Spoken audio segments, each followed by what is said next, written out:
Welcome to Chemical Safety and Bathroom Cleaning Training. Chemical use and safety starts with personal protective equipment, or PPE.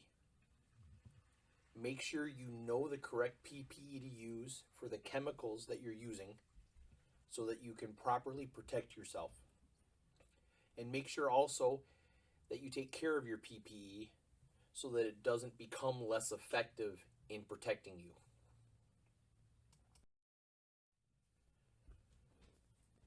Personal protective equipment necessary for specific chemicals can be found in Section 8 of the SDS for that product.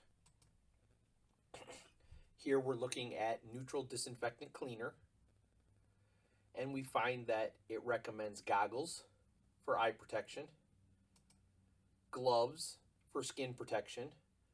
The park typically uses latex rubber gloves for general bathroom cleaning and general chemical use.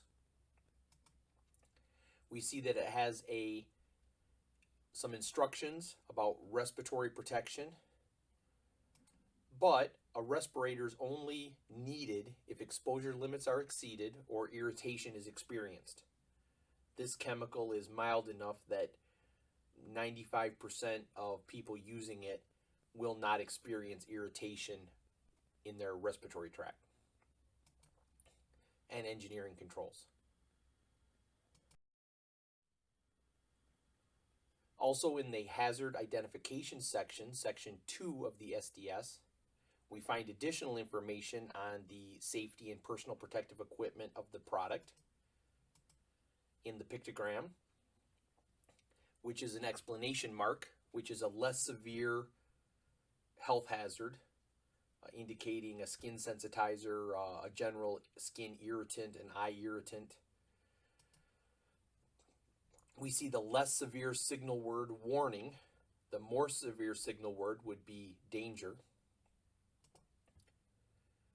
We see the hazard statement, again, showing that it causes skin irritation and eye irritation. And the precautionary statement, which again indicates protective gloves and eye protection is required.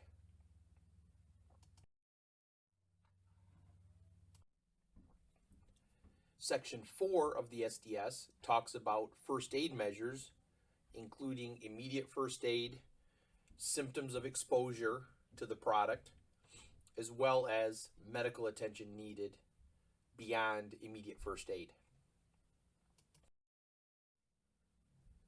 Storage of chemicals needs to be done in a neat and organized manner, either at your facility or in a janitorial closet. Keep chemicals and paper products separated. Most of the chemicals that we use come in gallon or larger containers, so you're going to store bulk containers in an area. And then you're going to mix the chemical into quart spray bottles. And those are what you're going to use in the bathroom for cleaning on a daily basis.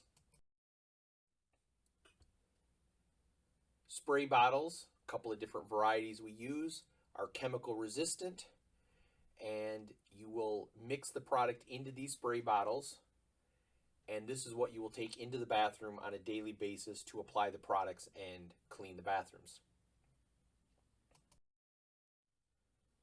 All chemical storage containers must be labeled. The park has a new SDS management system called SDS BinderWorks. And the really nice feature is that we can print specific secondary container labels on adhesive chemical resistant labels for any product that we have an SDS for. And this is what it looks like right here. Labels are fully MIOSHA compliant.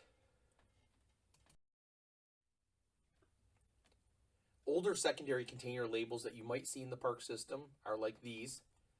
These are pre-printed by the manufacturer and we buy them in spools of 1,000. But we're phasing these out to go back to being more standardized with the labels that we print out of the SDS BinderWorks program.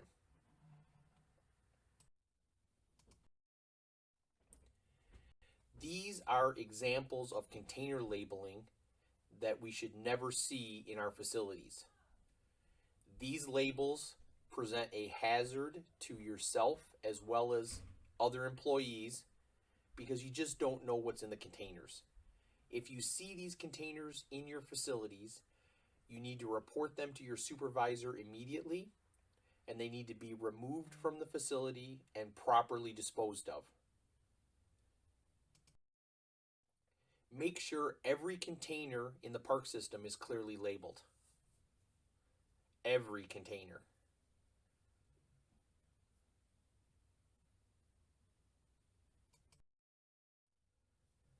Dilution of chemicals is important because we buy them in a concentrated form, and then they need to be diluted with water to get to a solution that is ready to use for cleaning. It's much more cost effective for us to purchase chemicals in bulk, and it saves the park system a lot of money every year. But you need to be aware of the proper dilution rates. So how do we find the proper dilution rates? Well, there's a couple of different ways.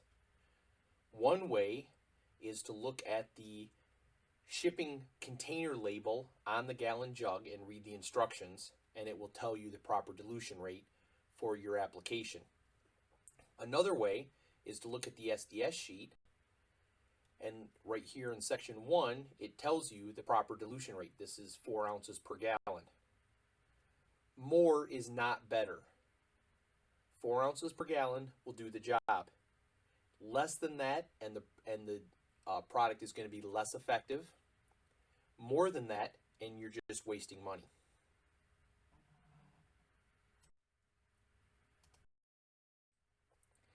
Mixing the chemicals is done by putting water first into the quart bottle, then adding the proper amount of chemical.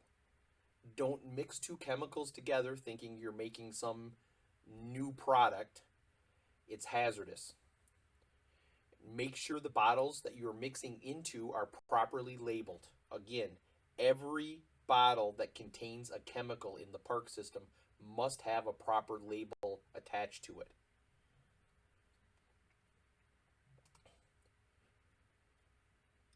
It's nice because most of the cleaning chemicals for the bathrooms come in 1 gallon containers, and we have a pump that goes into the 1 gallon container, and each time you pump it, it dispenses exactly 1 ounce of product.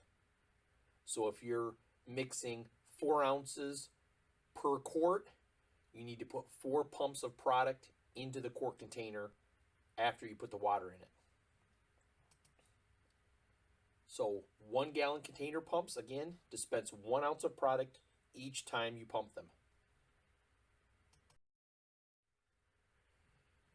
Now with the whole COVID-19 pandemic that we're in the middle of, the CDC has some guidelines regarding a number of things that we need to share with our staff. First and foremost, wash your hands often. Scrub them good, wash them, especially while you're at work. Wash them multiple times a day. This is your first line of defense against the COVID-19. Avoid close contact, maintain that social distancing. Cover your mouth and nose, especially when you're out in public. But still, maintain that 6-foot distance. Maintain that social distancing whenever possible. Cover your cough and sneeze, either into a tissue or into your arm, but don't just be coughing and sneezing out in the public. And cleaning and disinfecting. This is very, very important, and this is what we're going to spend most of the rest of the presentation on. Doorknobs, light switches, countertops, faucets, all those things, those fixtures in the public setting, we need to be disinfecting on a regular basis in order to prevent the spread of COVID-19. This is why our job in the maintenance department is so very critical. And here is the web link to these guidelines if you're interested in more information.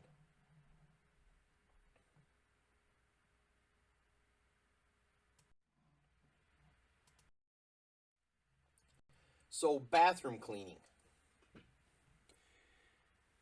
The next portion of the presentation is going to deal with the bathroom cleaning procedures. These procedures will be provided to you in written form as well by your supervisor. But here I'm going to go through the steps of properly cleaning a bathroom and talk to you about some of the important aspects of those steps.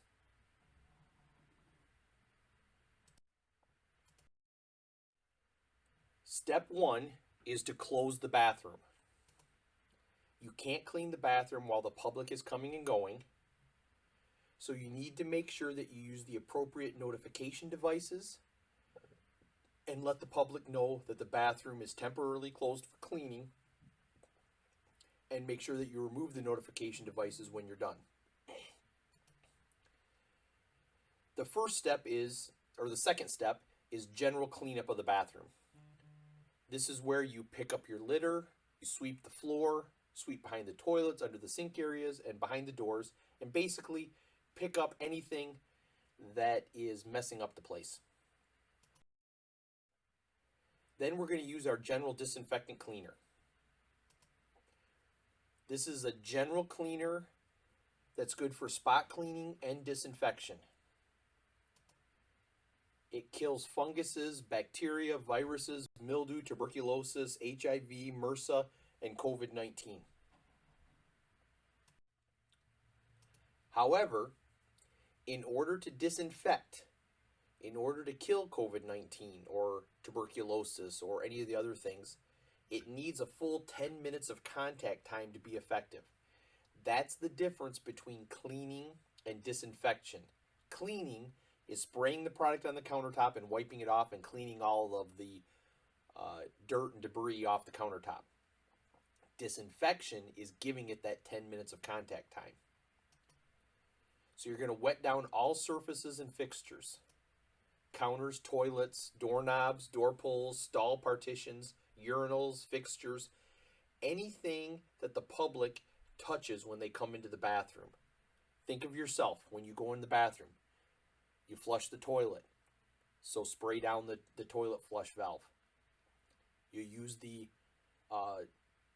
sink, so you're going to turn the water on. You're going to use the sink. You're going to get soap. Spray those things down. Wet everything down with the disinfectant cleaner. You're going to use the disinfectant cleaner in a solution of 1 ounce per quart. Don't spray the product in the toilet bowl if you are going to use 23% acid bowl, and we'll talk more about that later. Again, the product needs a full 10 minutes of contact time to be effective. These are a couple of the disinfectant cleaners we use. Don't be misguided or misled by the product name.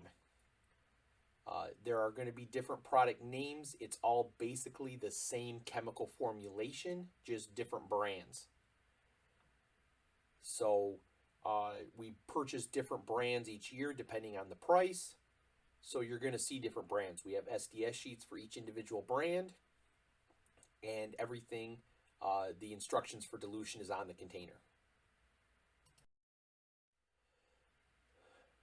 So next you're going to clean the inside of all the toilet bowls and the urinals. You're going to use a Johnny mop to plunge the toilets. You're going to want to get as much water out of the toilet as possible, so when you put the cleaning product in, you're not diluting it more than what you already have. And here's where you're going to use either 23% acid bowl cleaner if you have hard water stains, mineral deposits, stuff like that, that needs that acid to clean it, or you're going to use the general disinfectant cleaner and a Johnny mop. Either way, you're going to spray the appropriate product into the toilet bowl, scrub it with a Johnny mop, and flush the toilet. Acid bowl cleaner, 23% hydrochloric acid. Now remember, this is acid. This is only used inside the porcelain bowls of the toilet. Again, only used inside the porcelain toilet bowls. It's excellent against rust stains and other mineral deposits, but if you use it on countertops, it will destroy them. And you never leave this in the toilet bowl overnight because it will off-gas, and the acid gas will oxidize and turn the toilet fixtures, the flush valves, green. And you've probably seen that. If you haven't, look in our facility. Some of them are like that. Step 5 is to clean the mirrors. We're going to use aerosol or liquid glass cleaner with ammonia. Aerosol product on the left, liquid product on the right. Different facilities use different products. We have both of these. They all work basically the same. We're only going to use this on mirrors and windows. Not on countertops, toilets, fixtures, or any of those items, as it does not disinfect. Ammonia is only a drying agent. It does not do anything against the viruses that live on the surfaces. So we need to be disinfecting the surfaces. This is simply for cleaning the mirrors. Then we're going to wipe everything down. So now that general disinfectant cleaner has been sitting on the surfaces for 10 minutes. So now we're going to wipe everything down, and we're going to throw the towels that we use away in the trash can. Toilets, countertops, wipe everything down. Then we're going to move on and mop the floor. Mopping the floor, we use 4 ounces per gallon solution of general disinfectant cleaner in the mop bucket with water. We're going to mop the floors, scrub the baseboards, get behind the toilets, the doors, really mop the floor well. Then we're going to use our bacteria enzyme digester. We're going to dilute that 4 ounces per quart in a spray bottle. We're going to spray it on the floor under and around toilets and urinals. We're not going to mop it up. We've already mopped the floor. We're just going to wet the floor down around the toilets and the urinals, and we're going to let it sit. The enzyme digester will draw the bacteria from urine and fecal matter up out of the grout lines and will consume it, leaving a fresh smell. This works best if it's used every time you clean the bathrooms. The more you use it, the better the bathrooms will smell. So again, we're going to use the enzyme digester under and around the toilets and under and around the urinals. And over time, the bathrooms will be easier to keep smelling fresh. Finishing steps in the bathrooms are to replace all the toilet paper, the hand soap, hand sanitizer if you're at a waterless facility, hand towels where they're used. You're going to empty the sanitary napkin receptacles and replace those bags. Empty trash cans, replace those bags. And then you're going to use the spray deodorizer. Hand sanitizer, we use bag-in-the-box hand sanitizer, looks like this. And the antibacterial soap looks similar, it's just a different name on it. So make sure you pay attention to which one you're using. And the lemon-scented deodorizer looks like this. Again, it might be a different product name, might be a different brand name, but it's all basically the same stuff. It's a deodorizer product. The mix ratio, 6 ounces per quart. And where we place it. We spray it in the wall corners, right on the walls. And again, make sure that you're putting the water in first and then adding the chemical to the water. The 25% phosphoric acid is used only in the showers at Wolverine Campground. Phosphoric acid is very effective against soap scum, body oils, and other things you would expect to find in a shower. But phosphoric acid will dissolve the grout lines between the tile if it's used too often. Please pay attention to that. The phosphoric acid is used infrequently and as directed by the campground managers. Typically, it might be used once a week, once every 2 weeks, depending on how busy the campground is. It's applied by using a wall mop, letting it sit for about 5 minutes, no longer, scrubbing it with a stiff brush, and then rinsing very thoroughly to make sure that all of the product is rinsed off the walls and down the drain. Again, it will dissolve grout.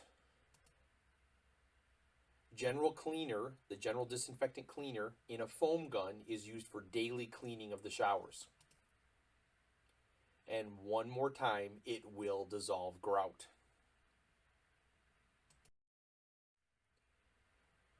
Thank you for spending the time with me to learn about chemical safety and proper bathroom cleaning. And remember that proper bathroom cleaning is not only a customer service, but also a public safety issue.